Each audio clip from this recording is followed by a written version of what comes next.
Critique de la morale kantienne. 1. Peut-on renoncer à toute forme d'intérêt? Kant soutient que l'acte moral doit être désintéressé, distinguant ainsi l'acte accompli, conformément au devoir, qui peut être motivé par des intérêts personnels, de l'acte accompli, par devoir, qui est purement moral. Toutefois, cette position fait l'objet de critiques importantes. Argument contre le désintéressement absolu. Certains philosophes argumentent que l'être humain, en tant qu'être sensible de chair et de sang, est incapable de renoncer à toute forme d'intérêt, même indirect ou dissimulé. Ils posent la question: tout n'est-il pas intérêt? Chacun ne se préfère-t-il pas à tout autre? Cette logique de l'intérêt s'oppose à la morale de la pureté défendue par Kant. Les critiques de Schopenhauer et La Rochefoucauld. Arthur Schopenhauer voit le sentiment amoureux comme une ruse de l'espèce en vue de la reproduction, soutenant que les rapports humains sont guidés par une logique de l'intérêt bien compris. Pour lui, il n'y a pas d'amour véritable du prochain, seulement de l'égoïsme. François de La Rochefoucauld, un moraliste du XVIIe siècle, partage cette vision pessimiste: les vertus se perdent dans l'intérêt comme les fleuves se perdent dans la mer. Nos vertus ne sont le plus souvent que des vices déguisés, sentent ces maximes. Il suggère qu'il y a un mobile intéressé à chacune de nos actions, et que même les actions apparemment altruistes sont motivées par des intérêts personnels. Exemple concret: amour. Le mythe de la recherche de sa moitié perdue est réfuté. L'amour est plutôt vu comme une promesse de jouissance et de flatterie de l'amour-propre. On aime le reflet de soi dans le regard de l'être aimé, ce qui flatte notre narcissisme. Amitié. Selon Freud, l'amitié n'est qu'une homosexualité sublimée. Elle est intéressée car elle permet de se confier et d'être écoutée. La force de l'amitié est souvent proportionnelle à la force de l'intérêt. Amour des enfants. Le dévouement parental est souvent interprété comme une expression vitale de l'instinct de survie de l'espèce. Les enfants sont parfois vus comme une occasion de narcissisme pour les parents, permettant la transmission du patronyme et du patrimoine, et satisfaisant un désir d'immortalité par procuration. Conclusion. Ces critiques soutiennent que la morale désintéressée de Kant est irréaliste, car l'humain ne peut pas agir sans aucune forme d'intérêt. En fait, même Kant a admis qu'il est possible qu'aucun acte moral pur n'ait jamais été accompli dans le monde. 2. Faut-il ne jamais mentir? Introduction à la morale kantienne. La morale kantienne est fondée sur l'idée que les actions morales doivent être guidées par des principes rationnels, désintéressés et universels. L'impératif catégorique de Kant stipule: je dois toujours me conduire de telle sorte que je puisse aussi vouloir que ma maxime devienne une loi universelle.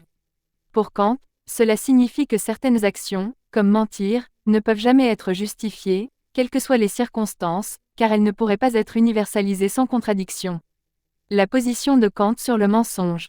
Kant soutient qu'il ne faut jamais mentir, même dans les situations où mentir pourrait sembler justifiable ou même nécessaire pour éviter un mal plus grand. Par exemple, il propose que même si un paysan cache un persécuté politique et que la police demande si cette personne est présente, le paysan ne doit pas mentir. Selon Kant, mentir violerait l'impératif catégorique et compromettrait la confiance nécessaire à la vie sociale.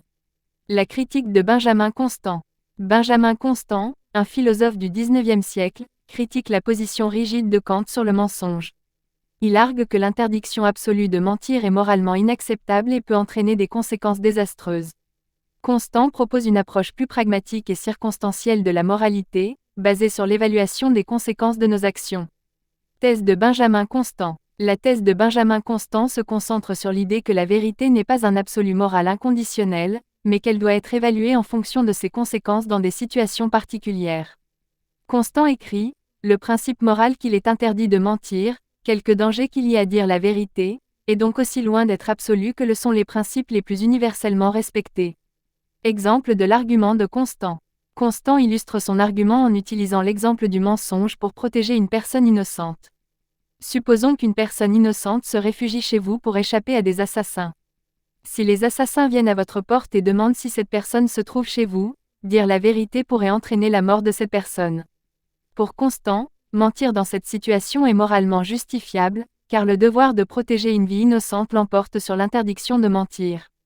La nécessité de mentir dans certaines situations. Pour Constant, les règles morales ne doivent pas être suivies aveuglément sans considération des conséquences concrètes. Il soutient que dans certaines situations, mentir peut être non seulement justifiable mais nécessaire pour éviter un mal plus grand. Cette approche reconnaît la complexité des dilemmes moraux réels et la nécessité de jugements contextuels. Critique de Kant par Constant. Constant critique la rigidité de l'éthique kantienne et son manque de flexibilité face aux situations morales complexes. Il soutient que l'application stricte de l'impératif catégorique peut mener à des résultats moralement inacceptables et contraires à l'intuition morale commune. Constant propose une éthique plus souple, capable de prendre en compte les particularités des situations et les besoins contextuels. Conséquentialisme et utilitarisme. L'argument de Constant est souvent associé à des approches conséquentialistes et utilitaristes de la moralité. Ces approches évaluent les actions en fonction de leurs conséquences et cherchent à maximiser le bien-être général. John Stuart Mill, dans L'utilitarisme, exprime cette idée. La doctrine qui donne comme fondement à la morale l'utilité ou le principe du plus grand bonheur affirme que les actions sont bonnes ou sont mauvaises dans la mesure où elles tendent à accroître le bonheur ou à produire le contraire du bonheur. Conclusion. La critique de Benjamin Constant met en lumière les limites de la rigidité de la morale kantienne, en particulier dans des situations où des conséquences graves peuvent découler d'une adhésion stricte aux principes universels. Constant propose une approche plus nuancée et contextuelle de la moralité, où les actions sont évaluées en fonction de leurs conséquences et de leur capacité à promouvoir le bien-être général. Cette perspective souligne l'importance de la flexibilité morale et de la prise en compte des particularités des situations dans l'évaluation éthique.